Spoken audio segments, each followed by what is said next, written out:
Hi guys, welcome back. We're going to finish off the active voice for the third and fourth conjugation, and that means that the next time we do a synopsis, which will be next week, you will be able to do a synopsis for any conjugation, the first, second, third, or fourth, in the active voice. We have not been able to do that so far, and for the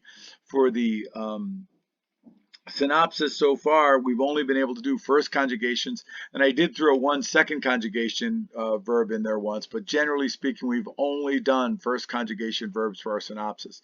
But now we'll be able to do all of them, and of course, we could throw sum in there. My daughter Mary Rose is joining me once again. She's going to jump in at various points and help us with our understanding of the verb forms. So here we go, guys. We're going to do a quick review.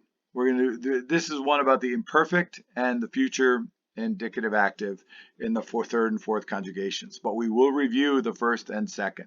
So let's see what that looks like. All right, you remember this from last lecture. We have the stem. How do we find the stem? We have the second principal part.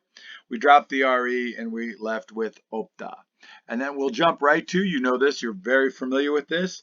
Once you have the stem, you have the tense sign, ba for the imperfect. And you'll see optabam, optabas, optabat, optabamus, optabatis, optabant. And that would be that form, and you're very familiar with it. We'll jump right on to impleo. Again, same process. We already covered this in the last lecture. You have the infinitive, you drop the RE, imple is your stem, and then we add the ba, personal, the tense sign, and then the personal endings MST, musti, sunt. So you have implebam, implebas, implebat, implebamus, implebatis, implebant. Now, things don't get all that much different in the third conjugation. All right, so I'm going to do those two together. We did this already in the last lecture. We see duco, we go to duke. With no macron, with ducere, we drop that RE and we left with duce. And then we have that stem vowel mutation for the I stems. We have incipere and then we have incipie as our stem. And we'll see now how that looks in the third conjugation forms. All right, so let's take a look at this one. All right, so here's duco on one side, right? And you'll notice the E is lengthened. Our stem vowel is now lengthened to a long E, just like the second conjugation. So you have dukebam, dukebas, dukebat, dukebamus, dukebatis, dukebant. All right, and then for incipio, we saw that IE, and there it is again, with the same tense sign and the personal endings.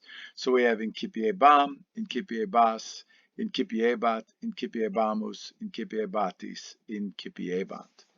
Right? And so that is it. So it's a regular E with a macron for your stem in duco and IE for your stem in incipio. Now, let's look at the fourth conjugation. This one's a little awkward because we do have, in a sense, a stem vowel mutation here. This is the normal stem for sentire, senti. But now notice, take a look at this, guys. We have the stem vowel looks a lot like the third IO or the third I stems, and it is, right? That I has the E, we have a stem vowel mutation, so we have sentiebam and sentiebas, just like the third IO. You'll always see this close correlation between the third IOs and the fourth conjugation, okay?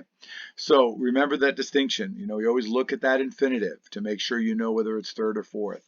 But with the IRE in the macron, you know this is fourth conjugation, so you have sentiebam, sentiebas, sentiebat, sentiebamus, sentiebatis, sentiebant. Now we're getting to some tricky stuff. Now we're getting some tricky stuff because the next thing we're going to be doing is the future.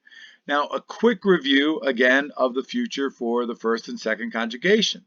You are well aware of how this one works. This is bo, bis, bit, bimus, bitis, bunt. Again, the stem stays the stem for both. For the first conjugation and the second conjugation. And bi is your tense sign, but you know the I is eliminated in the first person singular, and the I changes to you in the third person plural. So you have optabo, optabis, optabit, optabimus, optabitis, optabunt. Remember, there are no macrons on any of those endings. And then implebo, implebis, implebit, except for the O, of course, in the first person singular. And likewise here, implebo, the O as a macron, but bis, bit, bit, bimus, bitis, bunt does not. All right, so that is the first and second conjugations. Now Meru is going to pick it up here for the third, and we're going to jump right into the third. So try to follow very closely with this one. Hi guys. So for the third and the fourth conjugation verbs in the future, they're actually going to look a little bit different than the first and second conjugations. So you're still going to start with your present stem. You're again going to go to your second principal part. So for duco, you're going to look at ducere, and you're going to knock out that re and be left with duque.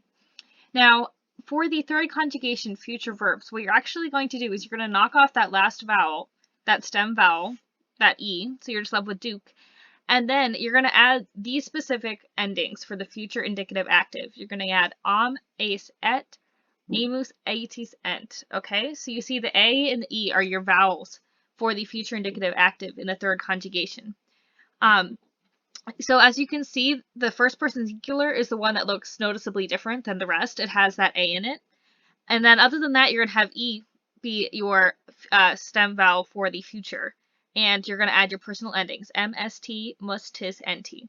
Now, this is noticeably different from the first and second conjugation where you had bo, bis, bit, bimus, bitis, bunt, but that are only the endings actually for those two conjugations. So here we're going to have es, et, amus, etis, ent for your third conjugation future indicative active. Okay? And very much similar to the third conjugation with the third IO, the only difference is that I is going to stay there. So just like we have the I present in the stem for the indicative with that IE for a third IO verb, for an imperfect, so too in the future does the I stay consistent in a third IO verb, okay? So just like in duco, you're going to have ace, et, amus, etis, ent be your endings. That will stay the same. The only difference is you're going to maintain that I. And so it'll be incipiam, incipies, incipiet, incipiemus, incipietis, incipient.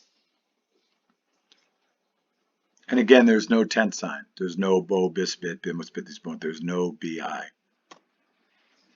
And finally, as we see in the fourth conjugation, it's going to look extremely similar to the third IO.